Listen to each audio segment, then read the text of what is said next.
आप सुनिएगा ध्यान से, बड़े महापुरुष का वचन है, जो सिद्ध महापुरुष है। उन्होंने अपने किसी एक शिष्य के लिए लिखा, श्री हरि शरणम पत्र। बहुत जोर की बात, हम बड़ा एकांत में पढ़ा तो लगा जो चीज जैसे अपने को मीठी लगे ना, तो फिर अपने जनों को परोसी जाती है। ऐसे हमको अच्छा लगा, इसलिए बात हम इसी में आपका उत्तर भी हो जाएगा। मनुष्य जीवन का चरम और परम एकमात्र उद्देश्य है मोक्ष, भगवत प्राप्ति या भगवत प्रेम प्राप्ति। तीन बातें रखी गई, मोक्ष प्राप्ति या भगवत प्राप्ति या भगवत प्रेम प्राप्ति। ये मनुष्य जीवन का चरम और परम लक्ष्य है। जिस मनुष्य जीवन इस महान उद्देश्य की पूर्ति की साधना में लगा दिया गया, वही मनुष्य जीवन धन्य हुआ, सार्थक हुआ, अन्यथा बेकार गया।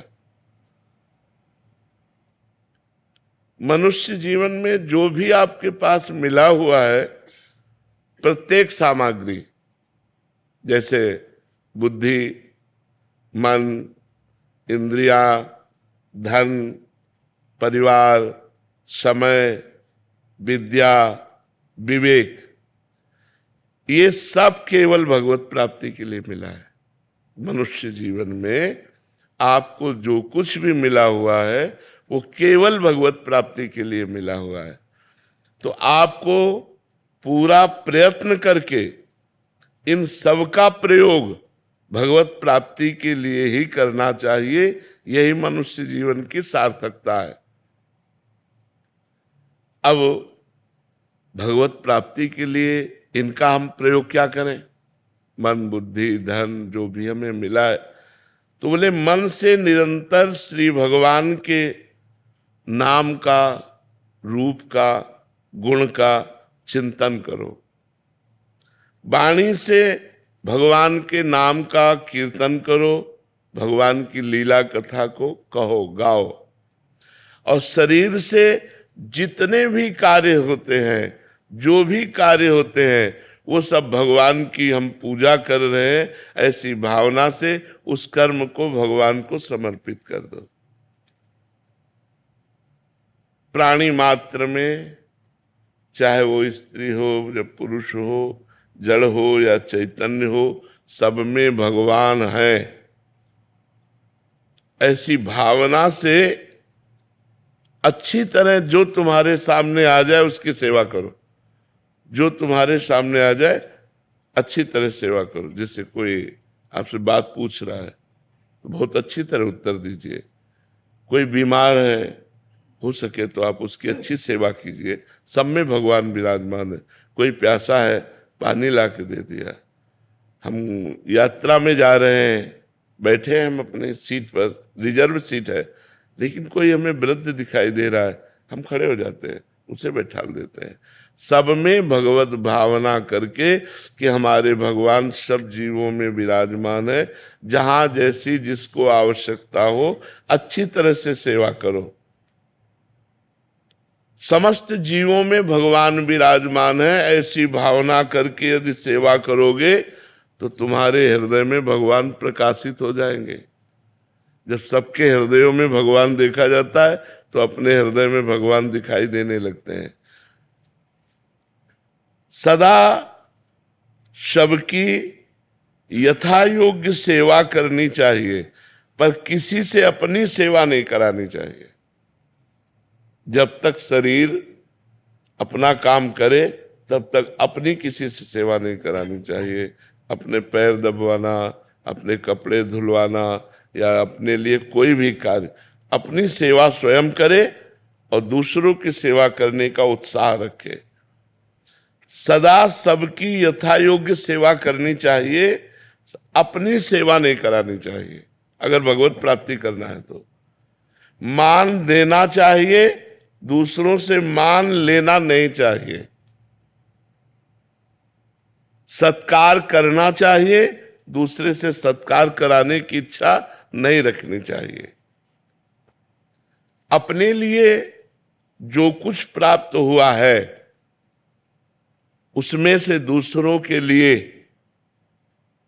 जैसे अपने को 100 रुपया प्राप्त हुए, धर्म से प्राप्त हुए, तो हम 90 रुपया अपने परिवार और अपने लिए खर्च, 10 रुपया हम कहीं गौ सेवा, संत सेवा, बीमारों की किसी की सेवा में लगा दे। दूसरों को उदारता पूर्वक अपनी वस्तु का प्रयोग कराना चाहिए। उदारता पूर्वक अपने पास 4 रोटी है, 1 रोटी ली, चिड़िया, गाय, कुत्ता किसी को दे दिया, ये रोज का नियम रखना चाहिए। अपने पास जो कुछ है सब भगवान का है, ये जान करके भगवान ही मेरे सामने इस रूप में आए हैं और उनकी ही दी वस्तु उनको हम दे रहे हैं, इसमें मेरा कोई कहीं भी किंचन मात्र अभिमान जागृत नहीं होना चाहिए कि मैंने किसी को वस्तु दी। भगवान की दी हुई वस्तु भगवान को ही दे। तो दीयम वस्तु गोविंदम तो बेमेव समर्पय। बहुत सुंदर बात है, अध्यात्म की है। अगर हम दूसरों का उपकार करते हैं, दूसरों को वस्तु देते हैं, दूसरों की सेवा करते हैं, तो हमें नम्रता बढ़नी चाहिए, अभिमान नहीं। नम्रता बढ़नी चाहिए, अभिमान नहीं। हमने उनको ये दिया, हमने वो सेवा की, हमने इतने बीमारों की सेवा, एक तरह का अहम पुष्ट हो जाता है इसमें भी। तो कह रहे अभिमान नहीं आना चाहिए, नम्रता आनी चाहिए और हर समय प्रसन्नता बढ़नी चाहिए कि हमारा जीवन भगवान की तरफ जा रहा है। किसी को कोई वस्तु देकर उसके बदले में लेने की कोई कामना नहीं होनी चाहिए, कुछ भी नहीं। आपकी वस्तु थी, आपको दे दिया हमें, हे भगवान तो दियम वस्तु गोविंदम तो बिमेव समर्पय। कुछ बदले में लेने की चाह नहीं होनी चाहिए। अपने लोगों की चाह होती है, इतनी तो होती है कि वो मुस्कुरा के हमको धन्यवाद कहे। संसार के भोगों में सुख है, ये बात धीरे धीरे मिटा दो। अगर भगवत प्रेम प्राप्त करना है, मोक्ष प्राप्त करना है या भगवत प्राप्ति करना है, ये धारणा जब तक नहीं मिटेगी तब तक संसार के भोग हमें आकर्षित करेंगे और वो क्रियाएं बनेंगी जिससे भगवत विमुखता रहेगी, न भगवत प्राप्ति होगी न मोक्ष। इसलिए संसार में सुख है, ये धीरे धीरे धारणा हटाओ। भगवान के नाम में सुख है, भगवान की लीला में सुख है, भगवान के गुणों में सुख है, भगवान के धाम में सुख है, ऐसी भावना करो। ये संसार दुखालय भगवान ने कहा है, इसमें सुखों की लेबिल लगा के दुख बिकता है। लगता है सुख है लेकिन होता दुख है। असुखम दुखालयम दुख योनयः, ये शब्द संसार के लिए कहे गए। असुखम, इसमें सुख नहीं है। दुखालयम, ये दुख का आलय है। दुख योनया, इसमें जो भी भोग भोगोगे परिणाम में दुख ही प्राप्त होगा। इस विचार से भगवान में सुख है, ये अंदर भावना बैठा लो, तभी भजन बनेगा। नहीं तो जिसका सुख बुद्धि संसार में होती है तो वही मन जाता, वही चिंतन जाता है, भजन नहीं बनता। दूसरों के अधिकार को मत छीनो, दूसरों के कर्तव्य की रक्षा करो और अपने कर्तव्य का पालन करो। इंद्रियां बहिर्मुख मत रखो, अंतर्मुख रखो। सावधानी पूर्वक निरंतर भगवान का नाम जप करो। मन में प्रमाद मत लाओ, नाम जप करो। सदा उसको जबरदस्ती भगवत चिंतन में लगाए रखो मन को। मन के द्वारा जिसका भगवान नाम जप होता है, शरीर के द्वारा जिसकी भगवत सेवा होती है, वो निश्चित भगवत प्राप्त हो जाता है। आसक्ति, कामना, ममता और अहंकार, इसी से पाप और दुख बनते हैं। किसी भोग में आसक्ति, किसी व्यक्ति में आसक्ति, कोई भोग की कामना, किसी पद की कामना, धन की कामना, परिवार की ममता, शरीर का अहंकार, विद्या का अहंकार, धन का अहंकार, इन्हीं से पाप बनते हैं। अतएव बहुत सावधानी पूर्वक संसार की आसक्ति, कामना, ममता और अहंकार का भगवान नाम जप और सत्संग के द्वारा इनका नाश कर दो। इनका नाश करने की साधना करनी चाहिए। हमारी कामना नष्ट हो जाए, हमारा अहंकार नष्ट हो जाए, हमारी ममता नष्ट हो जाए, हमारी आसक्ति नष्ट हो जाए, ये सब कुछ नष्ट हो जाएगा भगवान के नाम जप से। कामना भगवत प्रेम की करो कि हे भगवान आपसे हमें प्रेम हो जाए, हे भगवान आप हमें मिल जाओ। ममता केवल भगवान के चरणों में करो। अहंकार इस बात का करो कि मैं भगवान का हूं, मैं भगवान का दास हूं, मैं भगवान का सखा हूं, भगवान मेरे पिता, मैं उनका पुत्र हूं, भगवान मेरे स्वामी, मैं उनका सेवक हूं। ऐसी ये जो दूषित आसक्ति है, कामना है, ममता है, अहंकार है, जब तक इसका नाश नहीं होगा तब तक ना भगवत प्रेम प्राप्त होगा, न मोक्ष प्राप्त होगा, न भगवत प्राप्ति होगी। धन, पद, स्वास्थ्य, ऊंची जाति में जन्म लेना, विद्या लेना, विद्वान होना, ये सब अहंकार पैदा करते हैं। जिनमें अहंकार न हो और अपने को सबसे छोटा समझे, ये होने पर भी वो भगवत प्राप्त हो जाएगा। किसी भी प्राणी से कभी द्वेष तो करो मती, तुमसे जो द्वेष करे उससे मित्रता का व्यवहार करो। बड़ा कठिन है भगवत प्राप्ति का मार्ग। किसी भी प्राणी से द्वेष करो मती, वो तुमसे द्वेष करे तो तुम मित्रता का व्यवहार करो। वो हमसे द्वेष कर रहा है और हम उससे मित्रता का व्यवहार करें, तभी भगवत प्राप्ति होगी, तभी भगवत प्रेम प्राप्त होगा। जब तुम्हें दुख दे, ये बिल्कुल उल्टा है। जब तुम्हें कोई दुख दे तो करुणा में भगवान का मंगल विधान समझो, हमारे पाप नष्ट हो रहे हैं। और बन जाए तो उसको सुख देने की चेष्टा करो जो तुम्हें दुख दे रहा है। करत जे अनसहन निंदक तीनों पे अनुग्रह कियो। देखो शरीर से प्राण कब चले जाए पता नहीं, इसलिए पूरी तैयारी कर लो जिससे इसी जन्म में जितना हमारा जीवन है इसी में भगवत प्राप्ति हो जाए।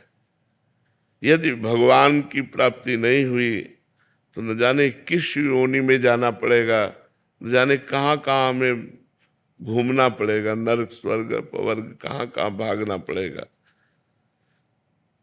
तुम्हें हम नियम बताते हैं, आवश्यक हो तो बोलना, नहीं तो मौन रहना भगवत प्राप्ति के लिए। कभी किसी की निंदा हो रही हो तो कान में अंगुली डाल लेना, निंदा मत सुनना। तुम तो निंदा करना मती, पर दूसरा अगर कोई निंदा कर रहा हो तो कान में अंगुली डाल ले, किसी की निंदा न सुने। कटु भाषण मत बोलना, क्रोध मत करना, किसी का तिरस्कार करते हुए कोई आचरण मत ऐसा करना, अभिमान की भाषा में न बोलना। जहां तक बने कम बोलो या मौन रहो, कम बोलो, विचार के बोलो या मौन रहो। तुम्हारा व्यवहार नम्र होना चाहिए, ये भगवत प्राप्ति करना है। संसार से वैराग्य, भगवान के चरणों में अनुराग, ये दो बातें अभी उल्टा है हमारा। भगवत चरणों में प्रेम तभी उत्पन्न होता है हम सावधानी पूर्वक अपने एक एक सेकेंड समय को, जो बहुत मूल्यवान है, वो भगवान में लगाएं। प्राय एकांतिक में यही सब बातें होती है। एक एक सेकेंड को भगवान के चिंतन। पता नहीं मृत्यु कौन से सेकेंड में आ जाए, पता नहीं कब हमारी मृत्यु हो। अगर हमारा भगवान का नाम चल रहा है तो हम भगवत प्राप्त हो जाएंगे। अतः जीवन का एक क्षण भी प्रमाद, आलस्य में, प्रपंच की बातों में नहीं व्यतीत करना चाहिए। सावधानी पूर्वक नाम जप करना चाहिए। हमको जो व्यवहार बुरा लगता है, वैसा बात वैसा व्यवहार कभी दूसरों के साथ हम ना करें। भगवान से सदैव मांगते रहो, ये प्रभु तुम्हारी जैसी इच्छा हो, हमारे लिए वैसा विधान करो, बस इस जन्म में आप मिल जाओ। चाहे हमें दुख का विधान करो, चाहे सुख का विधान करो, पर इस जन्म में आप मिल जाओ। प्रभु आपसे विलग होने वाली मैं कामना करूं तो कभी पूरी मत करना, आपसे मिलन वाली कामना पूर्ति हो जाए। हमारा इतना ही काम अब केवल रह गया है, शरीर से जितनी चेष्टा करें वो भगवान के लिए, मन से भगवान का चिंतन, मुख में भगवान का नाम जप, बस इसी से सब कुछ हो जाएगा। संसार से वैराग्य हो जाएगा, भगवान में अनुराग हो जाएगा, भगवत प्राप्ति हो जाएगी। जीवन का अंतिम समय आते आते पता नहीं कैसी स्थिति हो, कैंसर हो जाए कि किडनी फेल हो जाए, क्या आज स्वस्थ है, आज ही हम भगवान की प्राप्ति का नियम लें। वाणी से कम बोलेंगे, कान से किसी की निंदा नहीं सुनेंगे, शरीर से दूसरों की सेवा करेंगे, सब में भगवान ऐसी भावना करेंगे, निरंतर नाम जप करेंगे। इसी से हमें भगवत प्राप्ति, भगवत प्रेम और मोक्ष जो चाहेंगे वो प्राप्त हो जाएगा।